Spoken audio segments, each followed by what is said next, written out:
CEO Siyabonga Gama is continuing to give testimony at the state capture inquiry. Let's take you live to that. To his own home and come back just before the... So there was a lot of carte blanche in terms of what people could do. If somebody said, okay, maybe I needed to go and wait somewhere, they would go and wait. I wouldn't know. The biggest problem with this thing is that there are inconsistencies. He talks, for instance, and I think the main thing he says, no, there was some money that was exchanged. There was money that got given to him. But none of these things happened. It's a fiction. So Mr. Gama, I just want to understand this, paragraph 24. He says, later that evening, I transported Gama to an address in Bryanston. Did he do that or didn't he? Sorry? Did witness 2 transport you to an address in Bryanston? I'm saying it's highly doubtful. It's highly doubtful.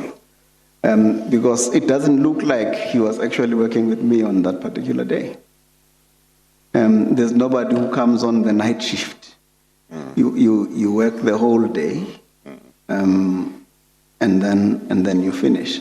Because if he was working, why did he stay behind in Pretoria when I left? That is on your version? Yes. Yeah, on your version.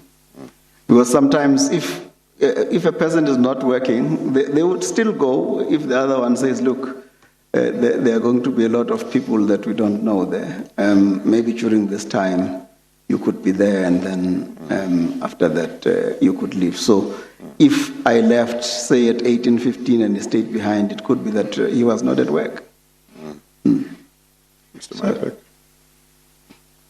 Mr. Gama, did you have a close friend who resided at 22 Eglin Road, Bryanston? Yes. It's not your house? No. So what would have caused witness 2 then, literally in the middle of the night, to go to this address at 10:37 and leave at 1:57? Well, I mean, one of the things that I've indicated that he hasn't testified to, which arose, for instance, is that he was seen at some point trespassing outside of that particular property. So the address could show that the person is there, but is not inside. It's just on the verge. He was caught in the cameras trespassing in that particular area at a point. So you never know, what was his motive in some of these things. Are you saying there is an incident that you know of? Yes. In terms of which he went to this address without you and without your knowledge? That's correct. Okay, that's a particular incident.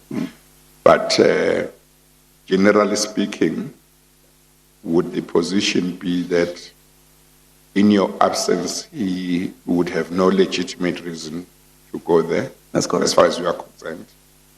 That's correct. Yes. Okay. Mr. Thank you. Mybeck? And did you, I might have asked you this, did you on the evening or the night of 13 June go to this residence of your close friend in Bryanston? I've indicated that this is his Google map. I don't have my own, so this is the problem. If I had the diary, I would be able to say there are certain things in here that are just inconsistent, and I don't understand. It is his Google Maps. That's where he says he was. It doesn't mean that is where I was. Just on this issue of the diary, because it's the second time you mention it. Would that have been your diary that you are looking for, that you were using at the time? Yes. Okay. Is it a diary that would have remained at Transnet when you left, or is it a diary that you would have taken with you but you can't find anymore? No, it's a diary that remained at Transnet. It's an electronic diary, which would have been quite useful. Yes. Because it will tell you the day starts on such and such a time. These are the meetings, and this is what has happened. You will see, Chair, that they've tried to give some kind of a reproduction, which is SG4. But those things are nothing more than... is that the same bundle? Yeah, on the same bundle At what page? 250.297. Oh, I think it's the other bundle. 250.297. 297. 297. That's correct.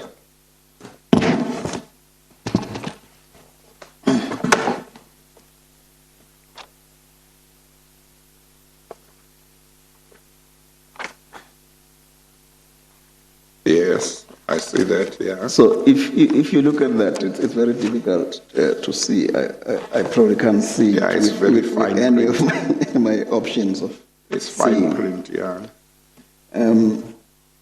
But in there, it would show a person's name, like a meeting requester, somebody who requested a meeting, the people to whom that meeting request was sent to, and then it will have the heading in terms of what was that particular meeting.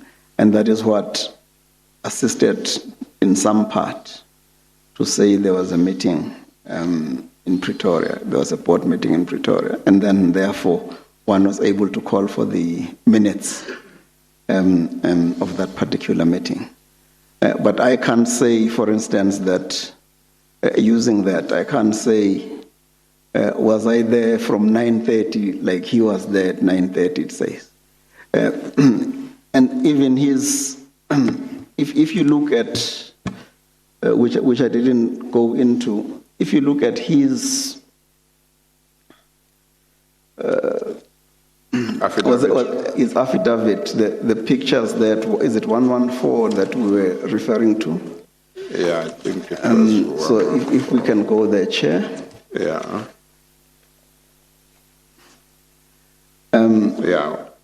It says that before, if you look right at the beginning, it says he was driving for 3 hours, 43 minutes in the morning.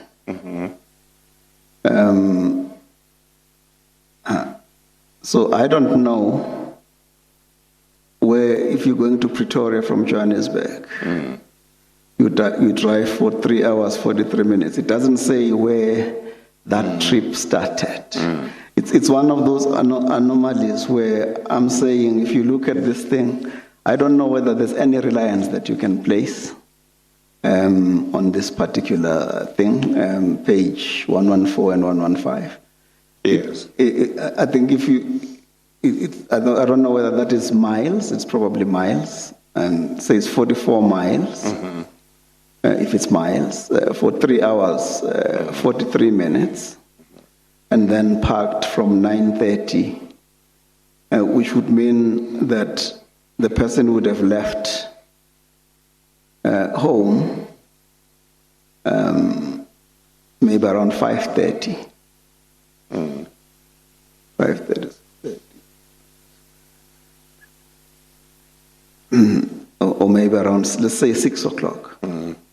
And for 3 hours, 43 minutes, almost 4 hours, you're driving from Midrand to Pretoria. It doesn't make sense. It's all of those things, Chair, which makes one highly suspicious about whether you can place any kind of reliance on this.